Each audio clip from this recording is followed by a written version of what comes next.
Assalamualaikum warahmatullahi wabarakatuh. Nama saya Muhammad Faris dengan NIM 119303060, jurusan Hukum Tata Negara Siasah, dan ini matkul Hukum Konstitusi.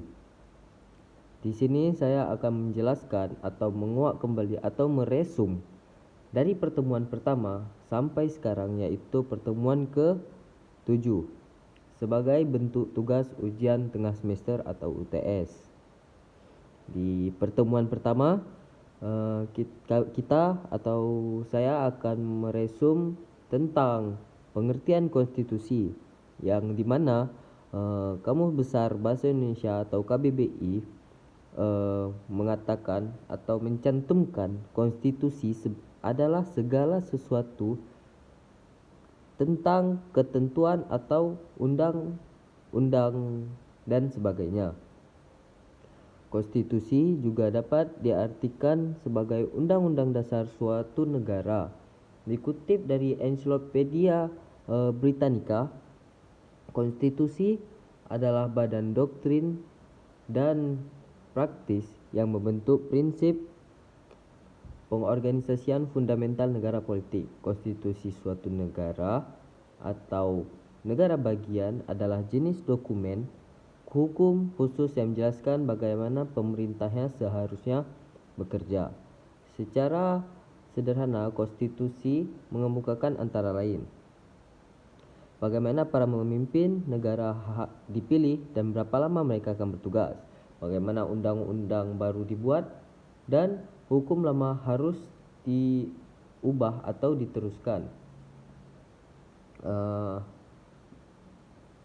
Di sini kita juga pernah membahas tentang konstitusionalisme, yaitu adalah bentuk pemikiran dan tindakan politik yang berupaya mencegah tirani, termasuk hasil terburuk dari kekuasaan.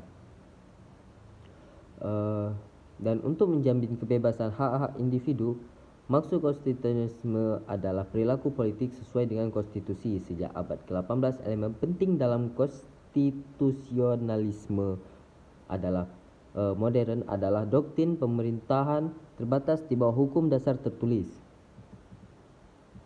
Lalu di pertemuan selanjutnya kita membahas tentang sejarah konstitusi, yaitu gagasan umum tentang konstitusi dan konstitusionalisme berasal dari orang-orang Yunani kuno. Dalam karya-karya Aristoteles menggunakan kata dalam bahasa Yunani yang artinya konstitusi dalam beberapa pengertian yang berbeda. Pengertian paling sederhana adalah pengaturan kantor di polis. Setiap negara bagian memiliki konstitusi. Tidak peduli seberapa buruk atau tidak menentu yang diaturnya, klasifikasi Aristoteles tentang bentuk pemerintahan dimaksudkan sebagai klasifikasi konstitusi, baik dan buruk. Lalu pertemuan selanjutnya kita membahas proses pembentukan konstitusi. Yang pertama adalah pemberian, seperti raja memberikan kepada warganya suatu undang-undang dasar, kemudian ia berjanji akan menggunakan kekuasaannya itu berdasarkan asas-asas tertentu. Yang kedua, secara sengaja, pembuatan suatu undang-undang dasar dilakukan setelah negara itu didirikan. Yang ketiga, dengan cara revolusi, pemerintah baru terbentuk sebagai hasil revolusi suatu UUD yang kemudian mendapat persetujuan rakyat, atau pemerintahan tersebut dapat pula mengambil cara lain, yaitu dengan mengadakan suatu musyawarah yang akan menetapkan UUD itu. Lalu pertemuan selanjutnya kita membahas tentang isi konstitusi, yaitu gagasan politik, moral dan keagamaan serta perjuangan bangsa. Contoh pernyataan Konstitusi Jepang 1947 dan pembukaan Undang-Undang Dasar Republik Indonesia 1945. Ketentuan organisasi negara membuat ketentuan-ketentuan mengenai pembagian kekuasaan antara badan legislatif, eksekutif dan yudikatif maupun dengan badan-badan negara yang lain. Ketentuan hak-hak asasi manusia memuat aturan-aturan yang menjamin dan melindungi hak-hak asasi manusia bagi warga negara pada negara yang bersangkutan. Lalu pertemuan selanjutnya kita membahas tentang nilai konstitusi. Yang pertama ada nilai normatif, yaitu konstitusi yang telah resmi diterima oleh suatu bangsa, dan bagi mereka konstitusi tersebut bukan hanya berlaku dalam arti hukum, akan tetapi juga merupakan suatu kenyataan yang hidup dalam arti sepenuhnya yang diperlukan dan efektif. Yang kedua ada nilai nominal.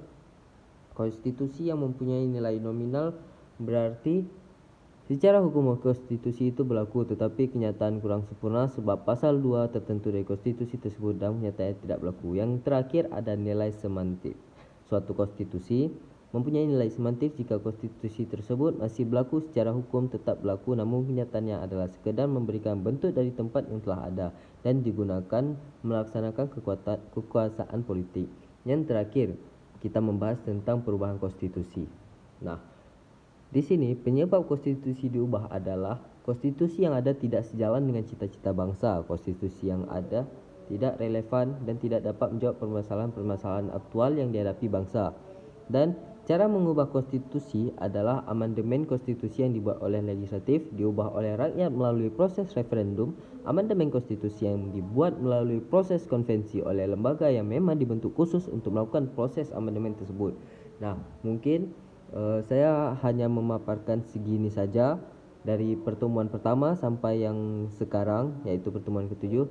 Mungkin ini saja tugas tengah semester saya, Pak. Terima kasih. Assalamualaikum warahmatullahi wabarakatuh.